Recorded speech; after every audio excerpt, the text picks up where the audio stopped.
Pinang pala ako nila Sabi. Akala ko kasi, totoong galit si Sabi nun. Si Kuya Gray ang nakaisip nun, di ba? Oo, si Kuya Gray nagtapos. Kaya ngayon, gusto kong mag-revenge prank sa kanila. Pero si Tia kasi yung ipaprank natin sa vlog na to. Ito yung gagawin natin. Kunwari si Kenan, may kausap siya sa cellphone. May ibang babae na kausap. Parang Gustong dito kasi nabibilan sana ako. Ano po? Ay, siya. Sinong bibilhan niyan? Ate Sophia, sinong bibilhan niya? Hindi ko alam. Napapansin ko po kanina may chat siya.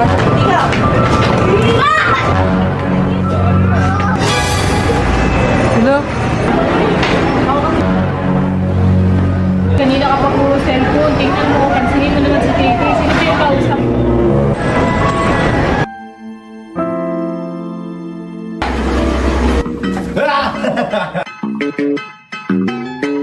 Guys, napakasipag ni Sophia, no? Kasi magkaroon ng 5 anak, guys. Pero yun naman na maganda sa kanya, guys.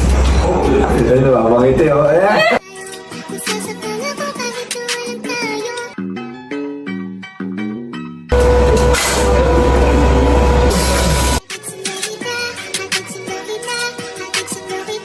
Kenan, maganda ba? Bagay sa akin. Ate Sophia, parang hindi naman po siya napapandahan. Ano na nga, Ate Tim, huwag ka na lang magsaya ng oras mo. Kenan! Umaya na cellphone! Mamaya na pwede naman, mamaya yun. Dali na, anong oras na kinan? God! Huwag na lang mag-gusto kasi parang may Tama.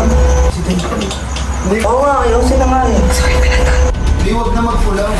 Iya. Huwag na mag-iiyak. Kung ganyan lang.